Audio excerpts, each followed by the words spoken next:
ونصلي على رسول الكريم أما بعد فأعوذ بالله من الشيطان الرجيم ولكن رسول الله وخاتم النبيين وكان الله بكل شيء عليما صدق الله العظيم. خاتم النبیین کا معنی مرزا غلام احمد قادیانی نے حقیقت الوحی صفحہ نمبر 27 اور 28 پر جو روحانی خزائن کے اندر ہے، جلد نمبر 22 صفحہ نمبر 29 سے 30 پر جو معنی اور مطلب بیان کیا، اس کا خلاصہ یہ ہے کہ اس کا معنی ہے مہر، کہ آپ صلی اللہ علیہ وسلم کی مہر اور تصدیق سے انبیاء بنیں گے۔ اس معنی کے اعتبار سے آپ صلی اللہ علیہ وسلم کا آخری نبی ہونا لازم نہیں، بلکہ جب بھی کوئی نبی آئے گا تو اس کی نبوت آپ صلی اللہ علیہ وسلم کی مہر سے ہی تصدیق یافتہ ہوگی۔ یہ معنی اور مطلب انہوں نے بیان کیا ہے۔ اس کا جواب یہ ہے کہ خاتم النبیین کا یہ معنی کہ آپ صلی اللہ علیہ وسلم کی تصدیق سے انبیاء علیہ السلام بنتے ہیں، یہ قرآن کے بھی خلاف ہے۔ قرآن میں تو حق تعالیٰ نے فرمایا اللہ یصطفی من الملائکۃ رسلا ومن الناس، انبیاء علیہ السلام کو حق تعالیٰ چنتے ہیں۔ اسی طرح یجتبی کا لفظ بھی آیا ہے کہ انبیاء علیہ السلام کو حق تعالیٰ خود چنتے ہیں۔ آپ صلی اللہ علیہ وسلم کی تصدیق سے کسی کو نبوت ملنا یہ قرآن مجید کی تصریحات کے خلاف ہے۔ اسی طرح احادیث متواترہ کے بھی خلاف ہے۔ احادیث میں بھی نبوت کا ملنا آپ صلی اللہ علیہ وسلم کی تصدیق پر موقوف نہیں ہے۔ آپ صلی اللہ علیہ وسلم کو جو خاتم النبیین کہا گیا ہے، اس میں احادیث کے اندر جو تفسیر آئی ہے وہ آخری لفظ کے ساتھ آئی، لا نبی بعدی کے ساتھ آئی۔ معلوم ہوا کہ خاتم کا یہ معنی کرنا کہ آپ صلی اللہ علیہ وسلم کی تصدیق سے نبوت ملتی ہے، یہ احادیث متواترہ کے بھی خلاف ہے، اور امت کا بھی اس بات پر اتفاق ہے کہ آپ صلی اللہ علیہ وسلم آخری ہیں، آپ کے بعد کسی کو نبوت نہیں ملے گی۔ اور عربی قواعد کے بھی خلاف ہے۔ قاعدہ یہ ہے کہ خاتم کی اضافت جب جمع کی طرف کی جائے تو اس سے مراد آخری ہوتی ہے۔ جب کہا جاتا ہے خاتم القوم تو قوم کا آخری فرد، خاتم الاولاد اولاد کا آخری فرد۔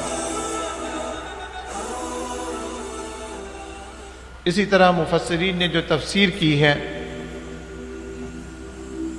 اس تفسیر کے بھی خلاف ہے۔ چنانچہ تفسیر ابن جریر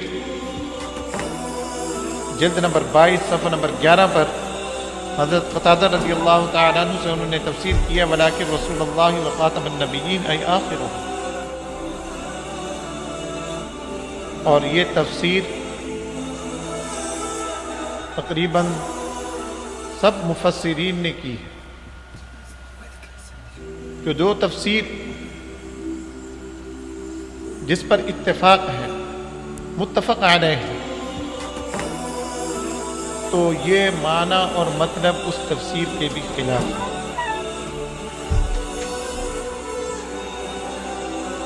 اور خاتم کا جو خود مرزا غلام احمد قادیانی نے ترجمہ کیا ہے اس ترجمے کے بھی خلاف ہے۔ چنانچہ کئی مقامات پر مرزا غلام احمد قادیانی نے خاتم کا معنی آخری کیا ہے۔ چنانچہ روحانی خزائن جلد نمبر 23 صفحہ نمبر 333 اس میں وہ لکھتا ہے خدا کی کتابوں میں مسیح موعود کے کئی نام ہیں، من جملہ ان کے ایک نام خاتم الخلفاء ہے، یعنی ایسا خلیفہ جو سب سے آخر آنے والا ہے۔ اب یہاں خاتم الخلفاء کا انہوں نے ترجمہ آخری کیا۔ اسی طرح روحانی خزائن جلد نمبر 23 صفحہ نمبر 340، اس پر لکھتا ہے میں اس کے رسول پر دلی صدق سے ایمان لایا ہوں اور جانتا ہوں کہ تمام نبوتیں اس پر ختم ہیں اور اس کی شریعت خاتم الشرائع ہے۔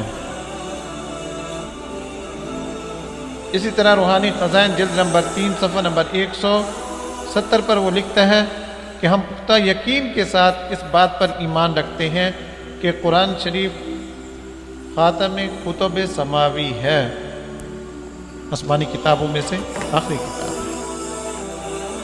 اسی طرح روحانی خزائن جلد نمبر 17 صفحہ نمبر 127 وہ لکھتا ہے کہ وہ اس امت کا خاتم الاولیاء ہے، جیسا کہ سلسلہ موسویہ کے خلیفوں میں حضرت عیسیٰ خاتم الانبیاء ہے، اپنے بارے میں لکھ رہا ہے وہ خاتم الاولیاء ہے، تو یہاں پر بھی خاتم الاولیاء یعنی آخری۔ اسی طرح روحانی خزائن جلد نمبر 21 صفحہ نمبر 412 وہ لکھتا ہے اور نیز یہ راز بھی کہ اخیر پر بنی اسرائیل کے خاتم الانبیاء کا نام جو عیسیٰ ہے اور اسلام کے خاتم الانبیاء کا نام جو احمد اور محمد ہے۔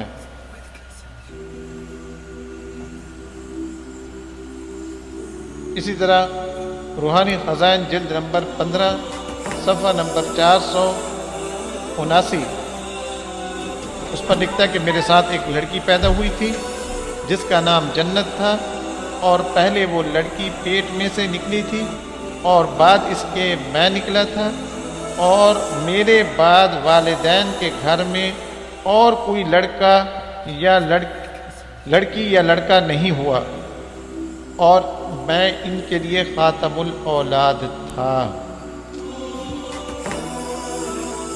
اب یہاں پر خاتم کا معنی کیا ہے؟ آخری ہے۔ اسی طرح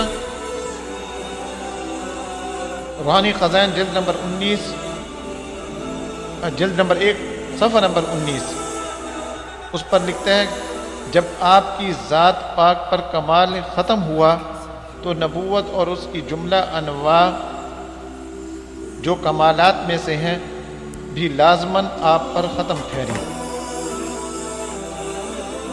تو یہاں پر بھی ختم کا معنی آخری ہے۔ تو یہ چند حوالے ہیں جس سے معلوم ہوا کہ مرزا غلام احمد قادیانی نے خود بھی خاتم کا معنی آخری کیا ہے۔ جب خود خاتم کا معنی آخری کر رہا ہے تو پھر خاتم النبیین میں بھی یہی معنی کرنے چاہیے، نہ یہ کہ آپ صلی اللہ علیہ وسلم کی مہر کی وجہ سے، آپ صلی اللہ علیہ وسلم کی تصدیق کی وجہ سے دوسرے انبیاء علیہ السلام کو نبوت ملتی ہے۔ یہ معنی کرنا تمام تفاسیر کے بھی خلاف ہے، اجماع امت کے بھی خلاف ہے، قرآن مجید کی تصریحات اور احادیث متواترہ کے بھی مطابق نہیں ہے، اور اسی طرح خاتم کا جو معنی اور مطلب خود مرزا غلام احمد قادیانی نے کیا ہے اس کے بھی خلاف ہے، اس لیے ایسا ترجمہ کرنا ٹھیک نہیں ہے۔ حق تعالی میں سمجھنے کی توفیق عطا فرمائے۔ وآخر دعوانا الحمدللہ رب العالمین۔